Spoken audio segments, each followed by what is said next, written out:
ഉന്നത വിദ്യാഭ്യാസ മന്ത്രി ആർ ബിന്ദുവിനെതിരെ KSUവിന്റെ പ്രതിഷേധം.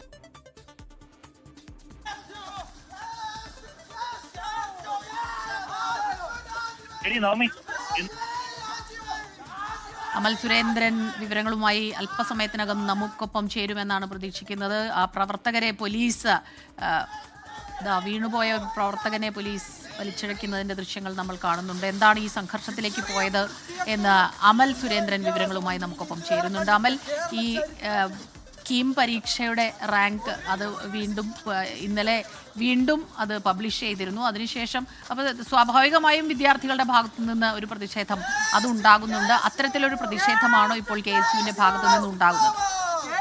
ഭാഗത്തുനിന്ന് വീണ്ടും ഈ കീമിന്റെ റിസൾട്ട് റാങ്ക് പട്ടിക വീണ്ടും പ്രസിദ്ധീകരിച്ചതിനെ തുടർന്ന് പല കോണുകളിൽ നിന്നും പ്രതിഷേധ ശബ്ദങ്ങൾ ഉയരുന്നുണ്ട്. അതിൽ ആദ്യം റാങ്ക് പട്ടികയിൽ ആദ്യം വന്നവർ പിന്നീട് പിന്തള്ളപ്പെടുന്ന ഒരു സ്ഥിതി ഉണ്ടാകുന്നു, പിന്തള്ളപ്പെട്ടവർ പിന്നീട് ആദ്യം ഒരു സ്ഥിതി ഉണ്ടാകുന്നു. അപ്പൊ ഇതിലെല്ലാം വിദ്യാർത്ഥികൾക്കിടയിൽ ഒരു പ്രതിഷേധം മന്ത്രിയുടെ വാഹന വ്യൂഹത്തിന് നേരെ KSUവിന്റെ ഭാഗത്തു നിന്നുണ്ടായത്. കരിങ്കൊടി വീശിക്കൊണ്ട് പ്രതിഷേധക്കാർ നാലുപാടു നിന്നും ചാടി വീഴുകയായിരുന്നു. ഇവരെ തടയുവാൻ പോലീസ് ശ്രമിച്ചുവെങ്കിലും മന്ത്രിക്ക് കരിങ്കൊടി കാണിക്കുകയും പ്രതിഷേധം അറിയിക്കുകയുമായിരുന്നു പ്രതിഷേധക്കാർ ചെയ്തത്.